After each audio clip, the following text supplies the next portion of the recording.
What's going on, everybody? Welcome to another episode of the Imperfect Action Show, where we talk to 6, 7, and 8-figure entrepreneurs about their journey, some lessons they learned, some things in terms of principles to take away from their specific business, what they do in their fields. We also go over strategies and obstacles.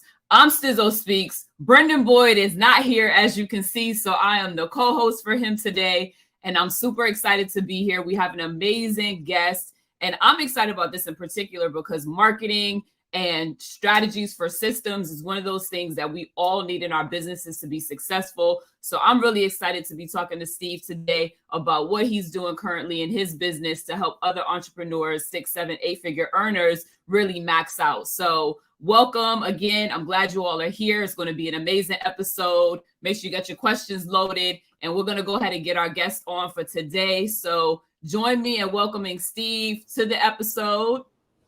Hello, how are you? How's everybody? I'm good. How are you? I'm doing great. Thank you for being here. Happy to have you.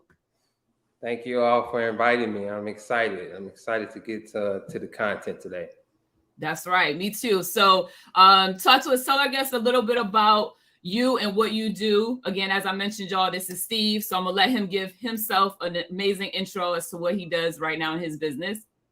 Okay, well, I'm Steve Dansby, as you can see probably on the screen. So I run a marketing agency. I'm based out of Houston, Texas. We specialize in e-commerce brands and scaling e-commerce brands specifically. Also co-founder in another business that helps to scale particular e-commerce brands as well. So 2 separate agencies I'm a part of. And we also run Amazon and Facebook automation done for you stores as well. So between those 3, that's what keeps me busy.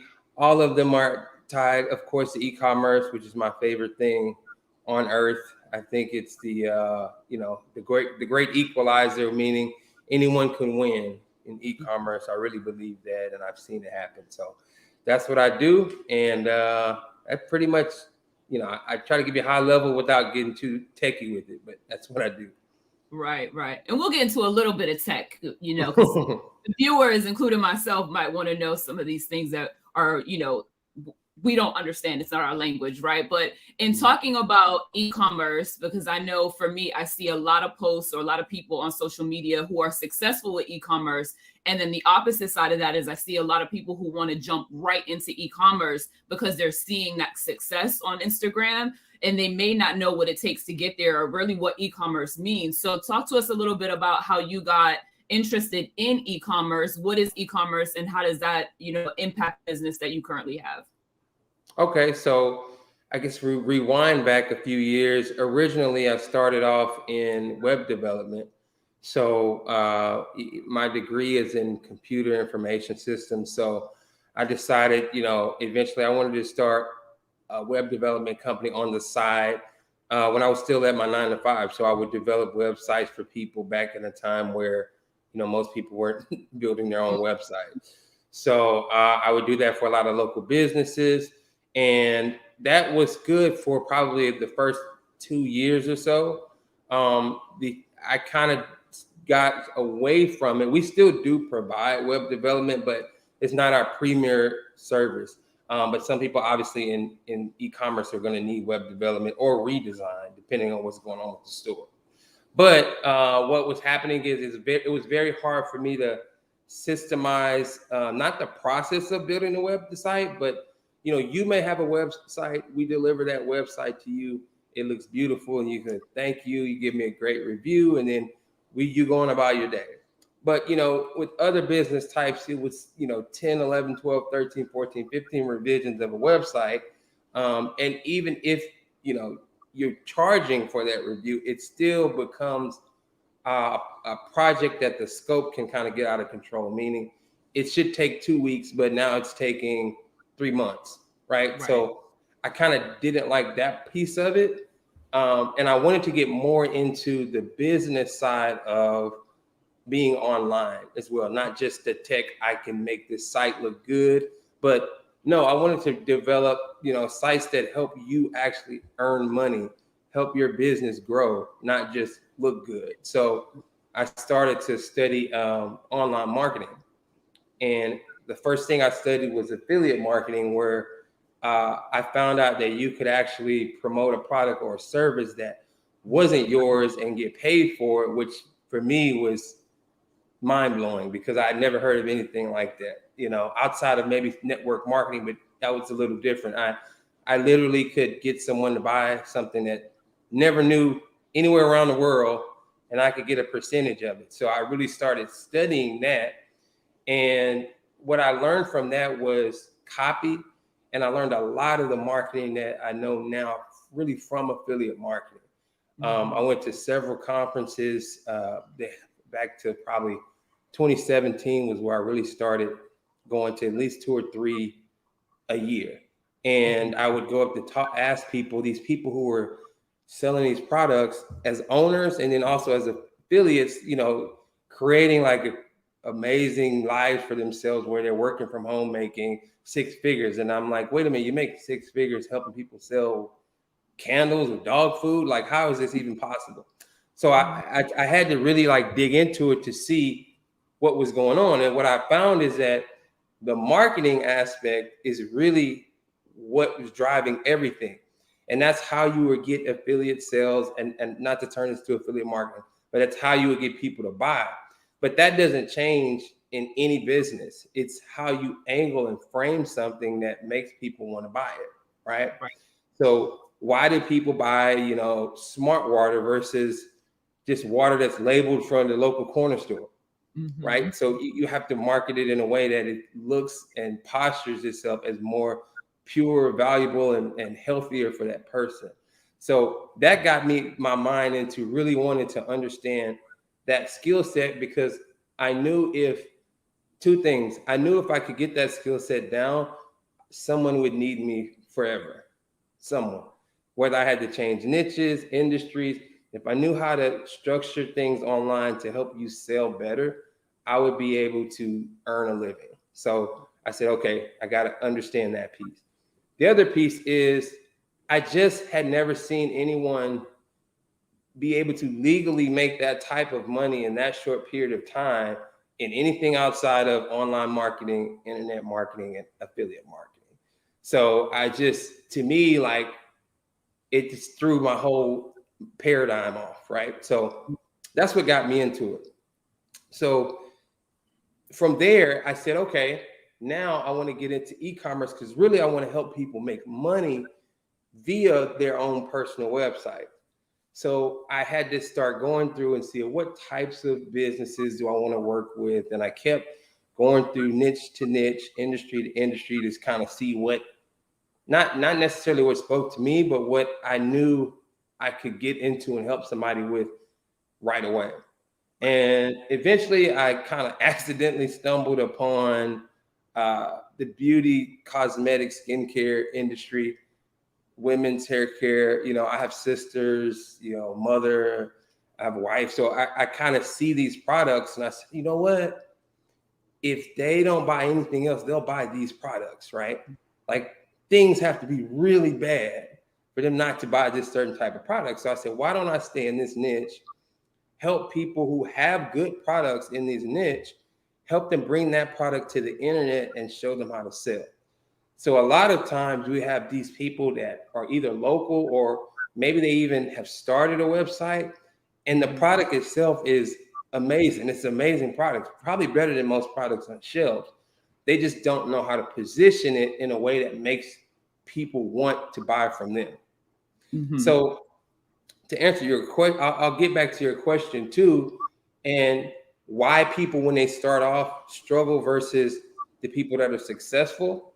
Well, all of the people that I've seen that are successful, they take the approach of, this is a business, a brand. The same approach that you would take if you went and bought a physical store down the street in a strip mall. You would approach that store a certain way, because you wouldn't got a lease. You're gonna have rent, light bill. So you're serious and approaching the store that way. If you take the same approach with the online store, that typically that person is going to be successful. because what people do is they think, well, if it's all online, I can just throw up a site, put my products on, and magic happens. Right. People just start buying, and that's not how it works. So that's kind of my transition to how I ended up in e-commerce and the niches that I ended up helping people be successful in. I've had right now, I think 4 clients that I've worked with have all surpassed 7 figures online. And when I started working with them, they were anywhere between, on average, $8,000 to $12,000 a month in revenue. So they were doing pretty good, but I was able to help them get to what I call lifestyle changing income, not bling blingy type income. I mean, time freedom, where, oh, hey, a lot of my clients have children. They can take off of work if there's an emergency. They can take them. I have a client that, takes her sons into Greece and things like this for vacation, to where they can expose themselves, all by just selling these simple services and products. So that's really the fulfillment part for me, watching that transition from people being able to do that for themselves and families. Some people, I've worked with people who have family members with disabilities. Now they're able to help out with medical bills. So it for me, that's the fulfilling part of it. But it's really, honestly, not as difficult as you think once you get past the structural part. And I'll go into that, but I want to let you ask the questions that you want to ask. No, you're good. That was a great explanation. And you brought up a couple of great points. One being, and I love this analogy, like brick and mortar store, right? You have your rent or your lease, but you put up, posters on the window. There's, promo on the shelves for product. There's signage everywhere. And I have a retail background, so I'm very familiar, and that's relatable for me. But when you talk about a website, there's people who think they can just load the product on a website. It's going to sit there and sell itself. Similar to like someone who has an ebook, I think about, like you have an ebook that you want to sell. You put the ebook on Gumroad or a platform and you don't market it. It's not going to move. You have to have that marketing behind it. So that was so great that you said that, for anyone who's sitting at home watching and they're like, I have this fantastic product and I have a website, but I need more. I need to make it like it's a brick and mortar. Like my website needs to feel like a Bloomingdale's, a Nordstrom, so that I can get the traction and the foot traffic to the website as much as you would want it to be walking through your door. So I thought that was amazing and well put. And I love that women, in a sense, inspired this journey for you, because I have a makeup background. So when you said that, I was like, yep, recession, hair products, skincare products, the women's things. We make it through recession. Sorry to interrupt you. The funny part about that is, so my wife was in skincare for 10 years before I started in e-commerce. So just by, this is even before we were married, just by kind of seeing it out the corner of your eye and seeing how often these people repurchase the same product, how particular they were about what's important to them. So I had picked this information up over the years, just kind of by osmosis, but not really intending to do anything. But when I actually started applying this to ad campaigns and social media posts, I was able to help people, show people how they can approach their stores and shops in a way that's going to help themselves. So one of the first things is, I call it like the reverse effect. So most of the time, when people start marketing, they say, okay, let's say I'm selling hairspray. I'm going to tell you everything about the hairspray that makes the hairspray amazing. But what they don't consider is, what do your customers want out of a hairspray? That's where you should start. So when you know that, the first thing I would do is I would start doing research online. I'm saying, if I was going to start a company that would just use hairspray, for an example. Let's say it's all natural hairspray. The first thing I'm going to look is, what are the top 5, 10 complaints for women that buy hairspray? And what are the top 5 and 10 pros, meaning the things they love, right? And so what I'm going to do, even is detailed to my product description, I'm going to do things like, don't have to worry about, that's where my research comes in. Everything you hate, I'm going to put it, what you don't have to worry about there. Everything you love, I'm going to put in the product description. So if you hate that it has a certain smell. I mean, you don't have to worry about that pungent smell on your hair all day long. So I'm putting this in the product description. As you're reading, you're like, I hate that. So psychologically, you're already thinking like, you ever read a product, you go, how do they know that I was thinking that? Yeah. So we're studying what the person doesn't want, and then you're also studying what they would prefer. So now when I know this, I can even go to my entire store, my line of products, even if I have just 3 products, and say, all of my marketing angles are going to be around what they like, what they don't like. So that's one thing. In audience interest. Second one is your demographic. So the funny thing too is a lot of people think that if you do a product, you can have a luxury product, but you don't have to have a luxury product. You can have a product that's for the masses and still make a killing. But you have to understand if it's for a certain household income or for a lower household income. And you have to understand what appeals to each offer. Right. So some people, if it's luxury, they probably do want to see an ad presented in a certain way. If it's a $45 product that works really well, that's more so for the mass median income to lower income, then one of the things that people don't understand is even your ads, when you see an ad on Instagram or Facebook, sometimes we've split tested this before. If you take one with a videographer, have the videographer shoot the ad, perfect sound, perfect imagery, you put your caption under there, and you split test it versus someone with a cell phone shooting a video telling you about how amazing the product is, the cell phone video will do better because it comes across as more authentic than the big production videographer shot.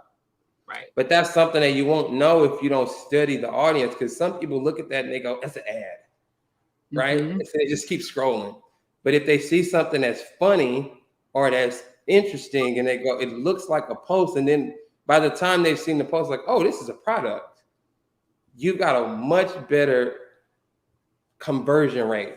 So these are the things that, and this is, I'm using this product, but this applies to services. This applies to any e-commerce brand. Understanding your demographic. Who are you marketing to? You can become a billionaire and only talk to 10% of the US population. The other 90% be completely irrelevant, right? You can make millions of dollars and be in, the puppy dog training niche, right? For it's low to something like, training puppies in Alaska. Things like that. You go, well, that's crazy. And then you go look at the demographic and goes, oh, there's only 2 people that do that. And if you become the best in that niche, you corner that market and you make a ton of money. So those are the things that we tell people. Don't just say, I'm going to sell this product. I feel like I want to sell, headbands, or I feel like I want to sell hair, or I feel like I want to sell certain skincare. Okay, if you do want to get in that niche, how are you going to get in that niche? What is your brand going to be about? So that it's not just, do you want somebody to buy from you today, or do you want somebody to buy from you for the next 5 years? If you just want it today, you can go for that right now ad. But if you want to build a brand around the company to where they know, like, trust the brand, to where now you've sold your headline premier product, but all your ancillary products you'll find will start to sell if you become a brand and not just a one-off. So those are a couple of things that I try to give actionable advice rather than just kind of fluff. So I'm trying to give you guys an insight into how we look at things. Yeah, no, that's great. And so for when you're looking for clients, or, filtering through clients that you want to work with, what are like the top, I would say the top 2, let's just do top 2 for sake of not doing 3. What are the top 2 challenges that you look for in a client, if this is how you systematically set up who you want to work with, and or what is your process in terms of determining the type of client that you want to work with? Good question. So the I would say probably the number one thing I look for is a client that has a product that's already proven and has social proof. So we know this product works. Maybe it has, 5 to 10 testimonials. several video testimonials, a ton of social proof that it works. We have proof of sales, meaning you've sold a certain amount of product already, right? So let's say you're selling $5,500 worth of product a month, but you're capping here. You know the product works, but you can't break through the market. So that type of client is usually the ideal client, because all we're doing in that scenario is we want to find more of what's working. So this is not something where we're going in and trying to change a product, change a business model. It's something that's already working, but they're having difficulty scaling.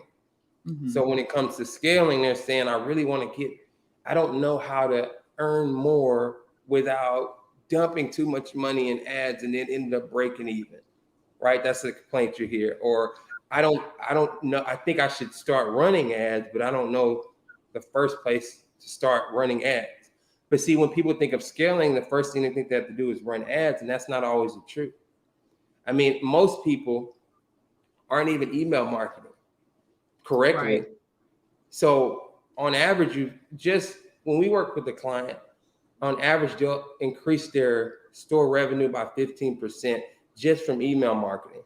That's not including abandoned text message marketing. That's not including abandoned email marketing. That's just from daily email marketing. So you'll have people that may have 5, 6, 7. I had a client have 15,000 email contacts that he wasn't emailing. Wow. Now, if you think about that, they say, well, I don't think email marketing works. No, email marketing works. And the system that we use will actually tell you how much revenue each email that you sent out generates. So but that awareness of saying, okay, the first thing we're going to do is squeeze all of the revenue we can out of what you have organically. And then you can start to scale on an ad platform, depending on what type of product you have. It may be TikTok, it could be Instagram. It could be YouTube ads, but it depends on the product and what is working on each one of those platforms. But yeah, so those are some of the things we look at. Something that's already working is proven. They just are stuck at an income level and they're not sure how to scale profitably. Right. And I love you mentioned email marketing, because it's so true. Like last year, I didn't max out on my emails. And I went through a 5-day course, a 5-day challenge. And there was so many women in this challenge that had no idea how to even set up an email autoresponder. So I started to do workshops around email and say, okay, that was a missed opportunity last year. And as an entrepreneur, this is a teaching moment, right? And so, if you're at home and you're watching this live or you're watching the playback and you're an entrepreneur and you have email set up and you're not utilizing your email, this is your sign to start doing so, because there is power in that. But to your point and what you say often, and I've watched a couple of your videos on your page, it's about the value of the messaging that you're putting out. So the same goes with, I would say, email marketing, right? It's the information that's within that email. It's the information that's on your website. It's the information that you're delivering that really changes the game and gives you the conversion, right? So what are your thoughts on, email marketing in terms of the message? And then, if we're talking about someone who has an e-com store, what type of marketing, I would say, like game plan should they focus on? Is it depending on their product, or is it like a generalized, hey, this is e-com, we're going to go this direction with marketing? Well, that's really a good question, because it all comes down, it always will come down to the offer, whether it's a product or a service. So with messaging, there's several different ways you can go about putting together your message. Now we're kind of in the golden ages because we have AI, which to me, you should have no excuse not to be, because at bare minimum, if you use a Jasper.ai, I'll give you that software if you guys want, or if you want to use ChatGPT, you can literally say, hey, give me a product description of 15-volt curling iron specifically for women. And it'll generate this for you as a template. You can tweak this. Now I tell people, you could copy paste it, but if it were me, I would tweak that template to fit my brand, how I speak, how the verbiage is on everything else on my website, and I would use that as my description. In email, you can do the same thing. So the biggest mistake I think I see with email is people send out emails and they try to email in a way that does not sound how they talk. Mm-hmm. So what happens is people are reading this like they're reading a description on the back of a box or nutrition facts label, whatever, right? So they're just reading it's like boring, monotone. I think storytelling is a great way to email. Case studies is a great way to email. Show somebody using a product that here's where they were before they started using the product. Here's how they look after. Here's how long it took. A good subject line is Casey cleared up her skin in the first 7 days after using the XYZ pack, right? Look inside. And then you look inside, you have a picture before and after. It was only, you tell that brief story, if you need to clear up your skin now, click below. So but you're giving social proof of a real person and you're telling a story. It's not going into ingredients. It's not going into all of that. That stuff belongs on the product page where they can read the description and say, okay, here's where I expect to be able to read through these ingredients and see what they aren't using. But you have to hook them in to show them ultimately what do they want. So if they want clear skin, lead into an email on a person that's gotten that result, and you'll get that person an open rate that's pretty high. So that's one way. Storytelling is really good. The other one is you can do a pure case study, meaning it's simply talking about one person. Okay, yeah, typically it's going to be one person and their journey. So you're talking about, we just talked about one review on before and after. Well, we're talking about journey, step 1, step 2, step 3, step 4. So this is kind of another extended method of what we talked about, but some people will just do before and then after. Some people will do the first 2 weeks, 2 weeks after using XYZ, this happened. Almost a vlog type model where they go into the whole transition. And it's like for weight loss, it'll be like, and now I'm at 5-6 weeks. So you structure these emails, week 1 of Casey's journey with XYZ product, right? And then you delay that email to go out week 2 of, all the way till 3 to 4 week, and where they're seeing this incremental progress and they can see that the product is working. So that's another tactic that you can use. If you want to do straight promo, I always say use a ratio rules, meaning of all the number of emails I'm going to send, try not to send more than 25% of your emails that are straight promo, meaning buy me now, like, hey, this is on sale for $25.99. You never want to send that more than 25% of the time. And the reason is, if you do that, people are going to start associating your brand with spam. And so they're just going to start trashing it or putting it in spam. If you provide value in your email, when they see the Imperfect Action show, they're going to look and go, we know what they're talking about today, right? And then if they want to buy something, you can have a soft call to action somewhere, a button below, but you don't have to lead with buy. You lead with enough value, they're going to look to see how they can buy.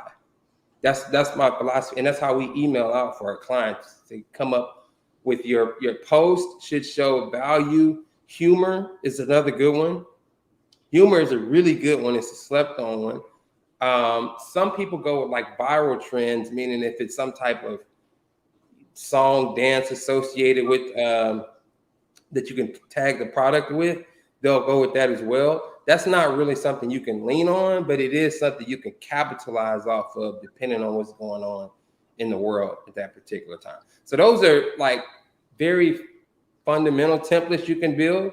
And just off of those alone, testimonial emails, case study emails, and brand origin story, that's good too. How did you come up with this product? Why? What's the reasoning behind it? Why is it important? Why it's important to you all? A lot of people get behind causes. So if you say, 10%, that's why 10% of all of our sales go towards the homeless shelter in whatever state or city. that may be important to someone. So giving a little bit of background about why this whole product or brand is important. So I think those three things are very powerful methods of email marketing.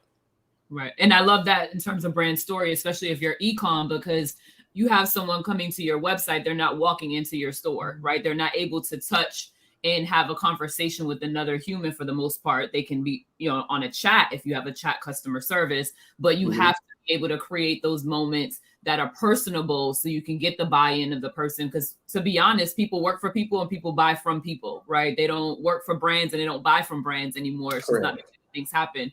So I love that you said that. And for those who are like, okay, branding versus marketing, what's branding, what's marketing, and how do the two work together to create, a really successful business?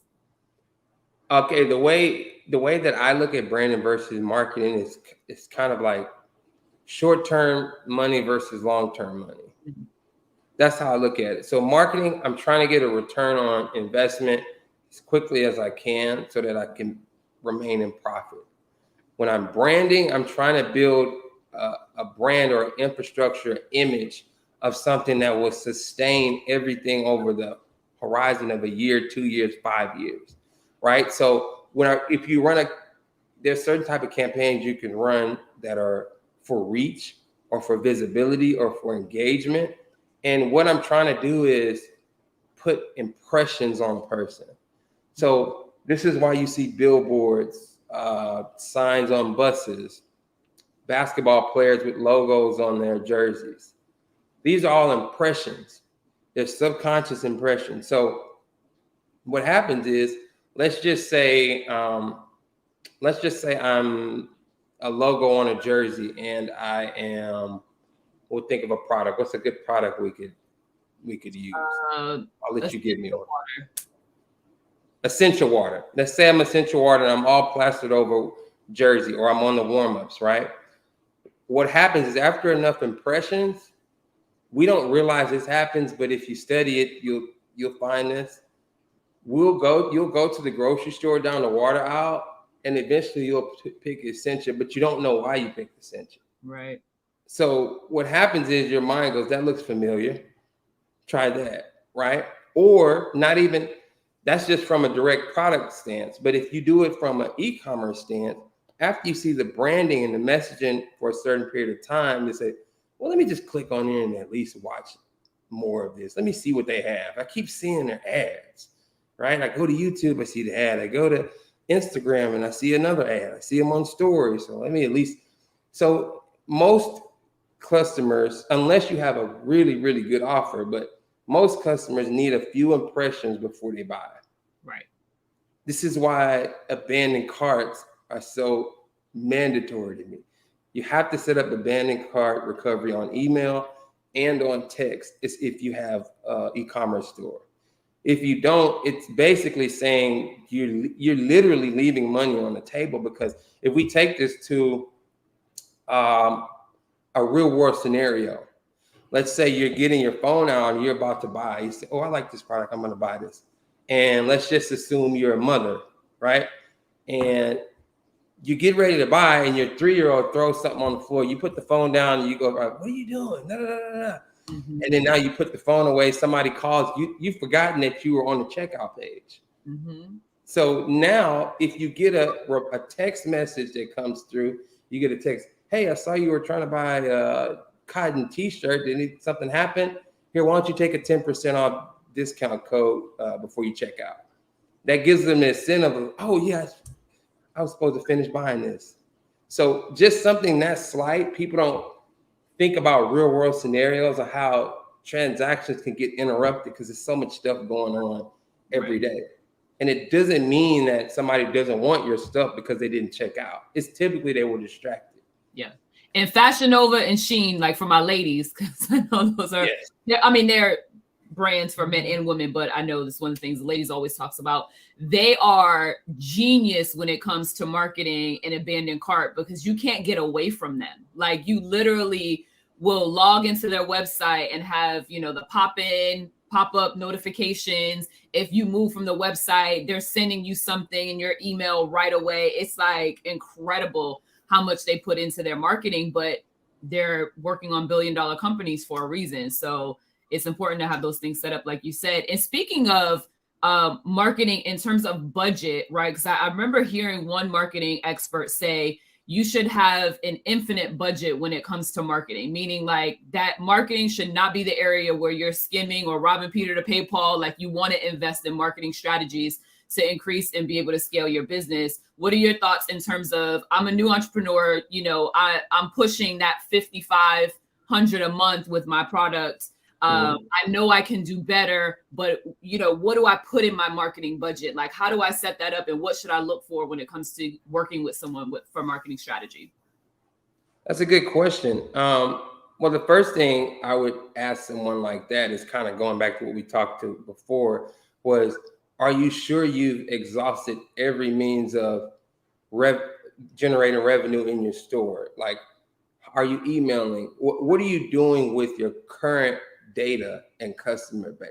Now, if you tell me we're already emailing, we're already sending texts out once a week, then okay, yeah, it's probably time to start pushing over into a paid ad platform. Or another thing is, we haven't gotten into this, is you maybe have a perfect product for influencer marketing. Mm-hmm. So you may be able to match an influencer with your product that could really spike your sales. One of the things I think people miss with influencer marketing is, yes, you can get an influencer to promote for you your product, and you can get a ton of sales and spike your sales.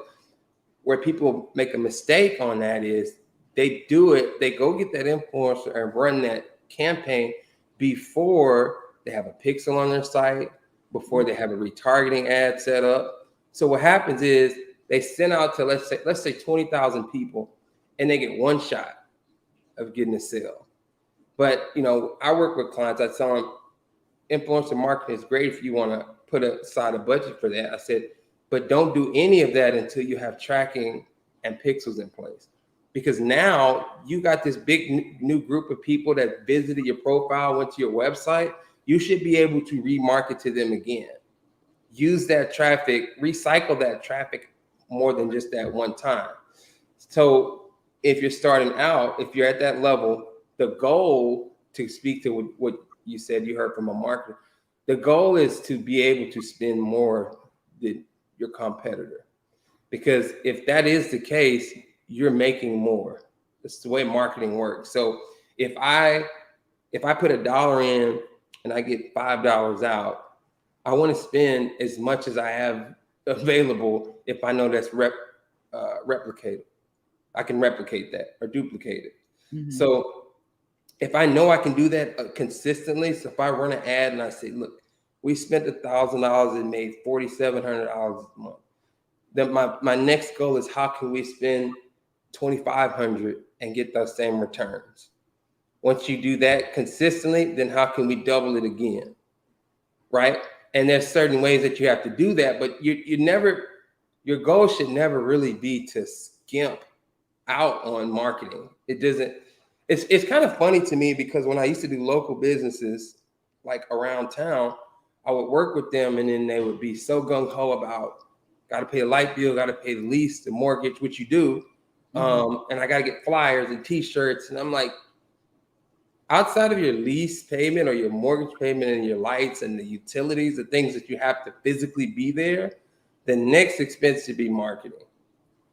Because I've seen people spend thousands on mugs and water bottles and t-shirts, and then they only want to spend X amount on marketing. The one expense and you're going to be able to write the marketing off anyway. Right. So it's going to make you money twice, because that money you spent, you'll be able to write off in taxes if you do it right, and it'll generate you profit. Mm-hmm. So the goal should be able to say, I want to spend more in marketing. But paid advertising does not have to be your only mode of advertising.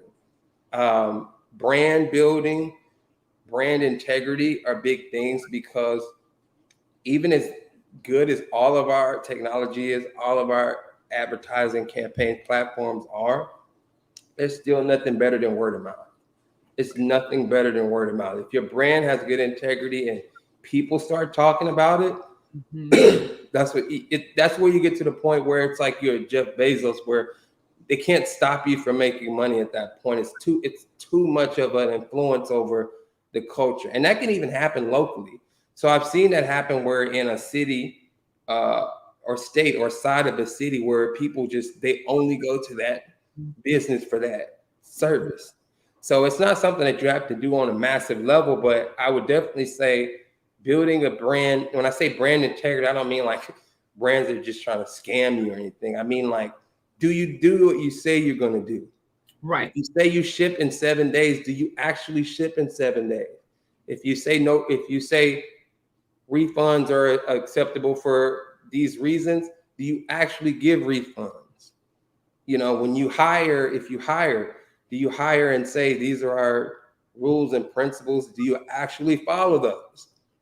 Because what happens is people will talk and say, girl, every time I buy from them, I get it like in 2 days. Or I never, like, I always get my stuff back. Like, people talk. And, you know, being that most of the stores we work with are in industries that probably have 85% women as customers, they're going to talk. And then if something works, they're going to tell their girlfriend, girl, did you try this? Right. But if it's bad, then the reverse happens.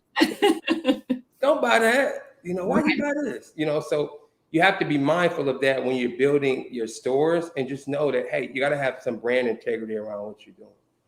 For sure. For sure. And I know another piece, just to transition a little bit, that you do is systems, right? So SOPs, so standard operating procedures. And for me, I've come across some people who don't even know what that means. Like, what is an SOP? Why is it important, especially if you're looking to scale your business? So I wanted you to speak about that a little bit, because I know on your page you talk about SOPs quite a bit and how important they are in terms of scaling. Yeah, so that's one of the things that kind of learned through trial and error. The more workload or product you have to fulfill for people, or services you have to fulfill, the more time that it's going to take. What happens when in that scenario is most people go, well, you know what? I do need to hire someone, or do need to get an assistant or a virtual assistant. And they go and say, let's say, I'm going to get Stizzo. I know she can do it, right? And then you get there, you're all happy to go. And then it's like, okay, I'm going to teach you how to do this. You guys sit down and y'all go through how to do this thing. And I leave the next day. And then you're sitting there like, what do you say? What do you say to do again? Yeah. So there's no reference point to go back and see, hey, when you log in, this is the first step. 1, 2, 3, 4. Even if you're not you don't want to type it out, I actually would recommend you do a video, like a screen share video, to where people can just go watch it again. And most of the time, people just need a refresher. So if they forget, they go, let me look at this again. They watch the first minute, like, oh yeah, I remember now. So if you have a SOP in place, what it's allowing you to do as a business owner is gradually step away from all of the day-to-day. Not meaning you never have to be there at all, but to be able to say, you know what, I can work in this business 2 hours a day and it still be super profitable if I have the right systems and structure in place. SOPs also allow you, if you have CRMs, to know whether or not somebody completed certain tasks within the week or within the day. So if you have someone virtually working, you tell them, okay, this is what's due on certain days. When it's due, mark it as complete. You're done. Check out. You're done. You can get notifications, and you'll know. At Friday, I can look at my phone and go, oh, everybody's notifications is in. Or one person didn't put a notification and they have a note saying that something went wrong. So now I can manage the workload of the team in one specific spot. And training is the third thing. So if you get one, so let's say you train that one person. I train Stizzo. She comes in, does an amazing job. And we say, okay, well, now we're going to get one more person. So now I come in with this brand new person. If I don't have SOPs, I don't have structure, I have to go through that entire whole manual training process again. And guess what? Even if I do, I'm still going to forget to teach something to them. As opposed to if I have it structured as you, every time I used to work years ago at Walgreens as a cashier. This is like I was 18 and 19, I think. Before you ever get on the floor, you have to go a whole week and go through modules and watch everything, right? But for some reason, entrepreneurs, we start to hire, we think that we don't have to do training and don't have to have documents for some reason. So it's the easiest way for you to scale and have a structure and actually have the same thing. Each person go through the same training every time. It helps with accountability. So everybody went through this, right? You understand this, right? Okay, well then what's the issue? So it helps remove a lot of the I didn't know, or I was confused, or all of these type of things that can go on. And it just, honestly, a good employee will thank you for having SOPs. Mm-hmm. They're like, man, this helps me so much. I feel comfortable. You know, if I had 2 employees and let's say if it was Stizzo, you got sick, say, hey, I can't work today. I don't feel good. Can I have Amy take over? Amy can jump right in, go to your SOPs, go to your desk and see what she should be doing, and just kind of go through the same thing. At least she'd be able to get through them without there being a 4-alarm fire. And now Mr. Business Owner has to stop what they're doing and come back in and put out the fire. Mm-hmm. There's no instruction. So that's why I really push SOPs. It's a pain to do them initially, but you only have to do it once. Right. If you go ahead and knock it out, get it done right the first time, it's going to save you a load of time in the long run. So right. That's why I'm really big on SOPs. I hope that answered the question. It did. And I was going to say, in terms of time, that's a major thing, especially for entrepreneurs. Like, time is everything when it comes to running a business. Like, every moment that you spend on a project, the return that you're getting on that time invested matters. And so if you create an SOP and you have something in place where people can just come in, get the training, you don't have to do it yourself, you're moving a lot faster. Your business is growing even faster because, one, to your other point, your employees are going to be happier that they have a resource. They have somewhere to go if they can't get to you directly. They're going to use word of mouth, share that with someone they know, potentially get you another person hired in that's of value. So now you're adding to your team value and you're also doing it faster. So it's important to have systems in place so that you can get to a point where you can make the money that you need to make in order to sell the business at whatever point you want to sell it and walk away from it. But that's one big thing for entrepreneurs. If you walk away from your business today and you can't make a sale, do you really have a business or do you still have a hobby? Right? Because you want to be able to step away and not feel guilty about having to leave it or having to go to a baby shower or a friend's birthday without thinking, okay, did I send out that email? No, it's on auto. It's already going. It's done. So that's really key and really important, factor. So I appreciate you saying that. So what tips or what other advice would you like to give to the audience? Someone who's watching, they have their e-com business. They're like literally on their computer probably right now, looking at their products, looking at their marketing on their website. And they're like, I know I can do better. What tips would you give and how can everyone find you?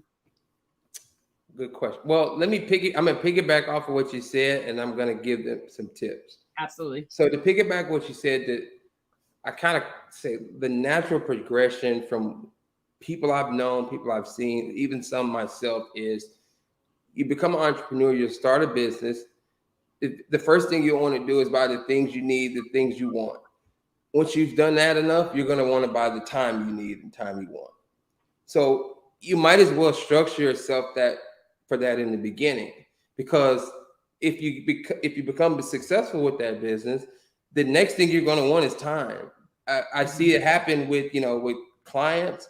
They become very successful, and then okay, well, I'm working I'm still doing 9 hours in business, but I just made $30,000. I don't really have time to go on vacation right now. So then the next thing they want to do is buy the ability to have time back. So if you start your business with the structure of, let me just build SOPs, systems, a flow chart, Let me just build it out right. Even with the e-commerce store, I know people thinking, why would I have a flow chart? No, you have a flow chart. It's not hard to make. You can go to Lucid Chart, Google Lucid Chart, very easy to make. And this will allow you to see, you'll visually see, oh, this is how my business works from front end to the back end, right? And then if this happens, then do this. If this doesn't happen, do that.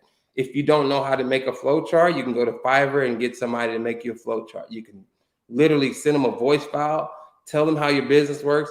When this happens, this happens. When this happens, and they'll create a flow chart for you. So there's really no excuse not to do it unless you're not being intentional or you don't know to do it. So that would be one of my first tips to any e-commerce is approach it like an actual business.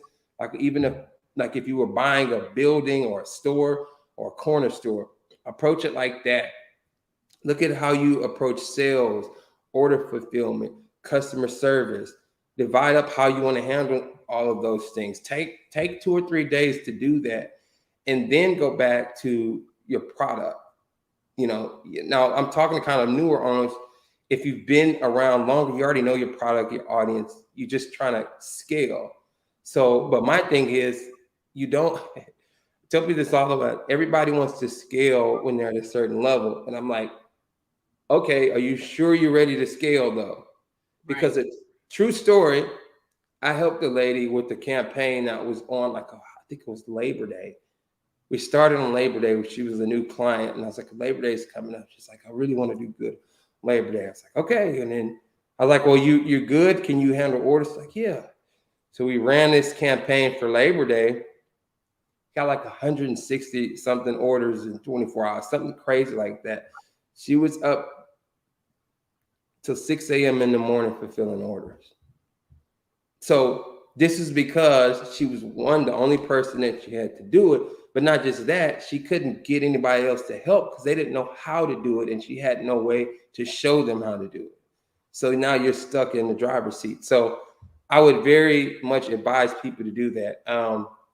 If you have an existing e-commerce business, if you're in the skincare, cosmetic, fashion industry, you can reach out to me at The Real Steve on Instagram, or you can email me at support@wegrowyourbrand.com, and we will get you information on how you can get started. We can let you know how to apply to qualify, see if it would be a good fit to work with you.